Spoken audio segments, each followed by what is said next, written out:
Halo semuanya, namaku Jovan Novianto Sumanta dari kelas 12 IPA 1 SMA Perguruan Budi.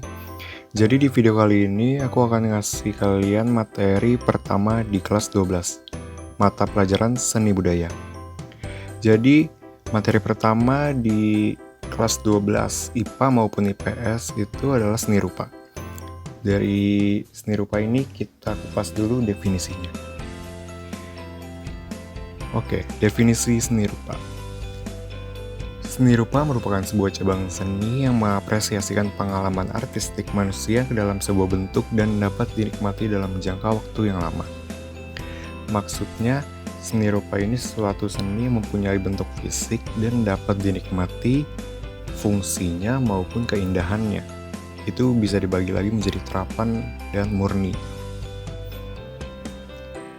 Ada definisi yang mengatakan juga, seni rupa merupakan realisasi imajinasi seseorang yang tanpa batasan sehingga tak akan kehabisan ide dan dapat terus berimajinasi.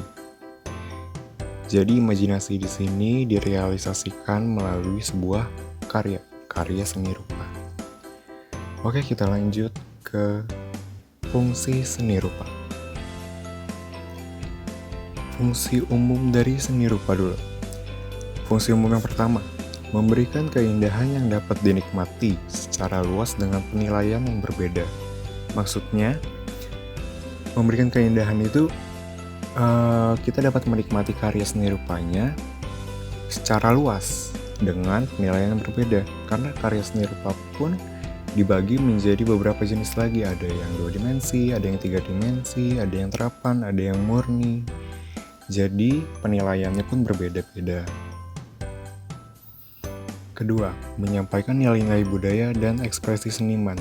Jadi banyak orang yang membuat karya seni rupa untuk mengekspresikan ekspresi dari seniman itu sendiri, emosinya. Dia juga suka ada yang menyelipkan nilai-nilai budaya ke dalam karyanya. Itu banyak sekali. Contohnya kain batik, itu kan mengandung nilai-nilai budaya dari daerah masing-masing. Oke, yang ketiga, sebagai benda kebutuhan sehari-hari atau benda praktis. Nah, yang satu ini masuknya ke fungsi dari karya seni rupa terapan, karena fungsinya yang digunakan. Sedangkan kalau murni itu keindahannya, kayak yang poin pertama tadi. Lanjut. Kalau tadi fungsi umumnya, sekarang berdasarkan cakupannya. Fungsi seni rupa dibagi menjadi 2 bagian. Yang pertama ada fungsi individu, yang kedua fungsi sosial. Fungsi individu itu fungsi untuk satu orang, yaitu memenuhi kebutuhan emosional. Mungkin seseorang akan menjadi lebih tenang ketika melihat sebuah karya seni. Dan yang kedua memenuhi kebutuhan fisik. Memenuhi kebutuhan fisik ini termasuk ke fungsi dari seni rupa terapan, misalnya anyaman tas atau lainnya ya. Masih banyak juga seni rupa terapan yang lainnya. Oke, yang kedua fungsi sosial. Ada rekreasi, komunikasi, dan pendidikan. Oke, kita lanjut ke prinsip dari seni rupa. Prinsip seni rupa. Yang pertama, kesatuan atau unity. Itu adalah kesan yang timbul dari unsur-unsur seni rupa yang terpadu menjadi satu bentuk dan menghasilkan suatu ungkapan. Yang pasti ungkapan dari sang senimannya itu sendiri. Yang kedua, keseimbangan atau balance. Nah, keseimbangan atau balance ini dapat dicapai dengan mengatur letak. Ketiga, ritme atau irama. Ini terbentuk karena pengulangan dan pengulangan.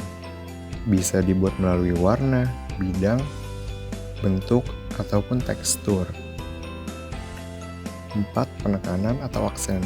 Ini disebut juga dengan prinsip dominasi. Yang kelima ada proporsi, yaitu ukuran untuk mencapai keserasian agar seimbang. Ini ada ketergantungannya dengan keseimbangan ya. Yang keenam itu keselarasan atau harmoni. Sekarang kita masuk ke unsur-unsur dari seni rupa. Yang pertama ada titik, terus ada garis. Sebenarnya ada 8 ya.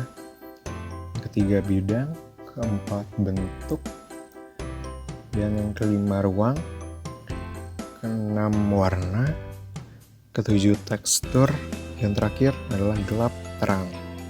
Nah, baru kita jelasin ya. Yang pertama, titik.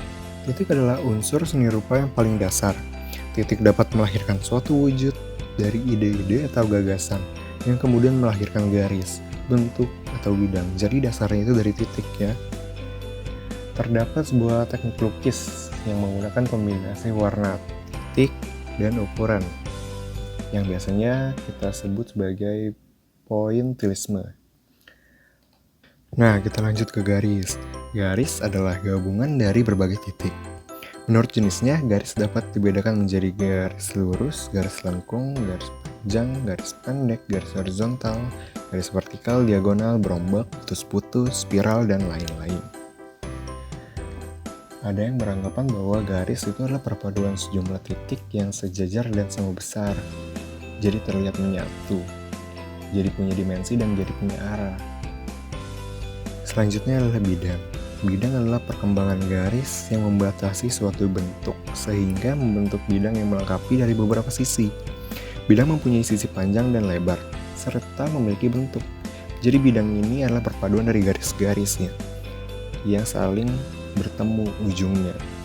4, ada bentuk. Bentuk itu adalah gabungan dari berbagai bidang. Kalau tadi bidang gabungan dari garis, garis gabungan dari titik. Nah, bentuk adalah gabungan dari bidang. Nah, bentuk ini dapat dikelompokkan menjadi 2 macam. Ada bentuk geometri dan non-geometri. Nah, bentuk geometri itu terdiri dari bentuk kubistis dan silindris. Contoh dari bentuk kubistisnya itu balok dan kubus. Contoh dari bentuk silindrisnya bola, kerucut, dan tabung. Itu untuk yang geometrinya. Sekarang yang non-geometrinya. Contohnya adalah tumbuhan, hewan, dan manusia. Karena non-geometri itu merupakan bentuk yang menurut yang terdapat pada alam. Kelima, ada ruang. Ruang adalah unsur seni rupa yang memiliki 2 sifat, yaitu semu dan nyata.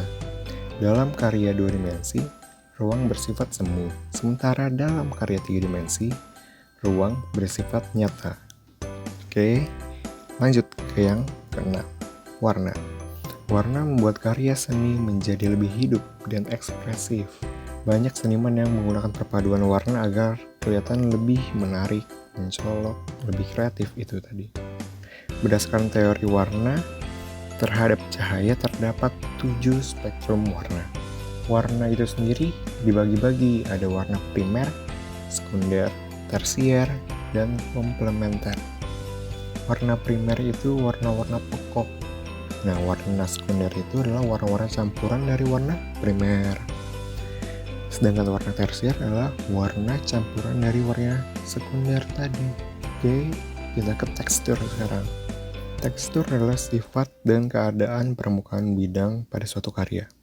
Tekstur terdapat pada karya seni rupa 3 dimensi. Tekstur terdiri atas 2 jenis, yaitu tekstur nyata dan tekstur semu. Yang terakhir ada gelap terang. Unsur yang terakhir ini bergantung pada intensitas cahaya. Semakin besar intensitas cahaya, semakin terang. Nah, sebaliknya, semakin kecil intensitas cahaya yang masuk, maka akan semakin gelap. Next, ini contoh-contohnya ya. Kelihatan ya perbedaan yang titik dan garis. Yang titik itu tidak menyambung, sedangkan yang garis itu sudah menyambung.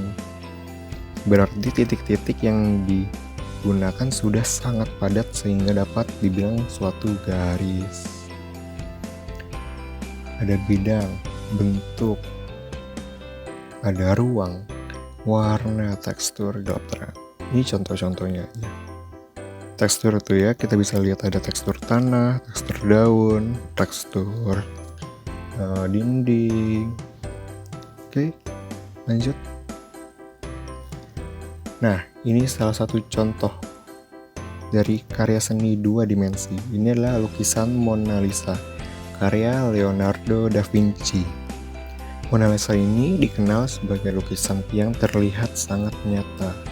Lukisan Mona Lisa dibuat oleh Leonardo da Vinci pada abad ke-16. Jadi udah lama banget ya. Nah, yang satu ini adalah lukisan Dora Maar Aukat karya Pablo Picasso.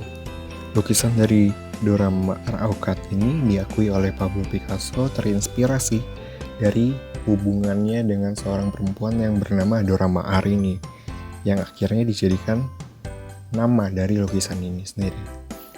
Lukisan ini diselesaikan oleh Pablo pada tahun 1941. Oke, segitu aja ya video untuk kali ini. Semoga bermanfaat, semoga mudah dimengerti. Sampai jumpa. Aku Jovan, terima kasih.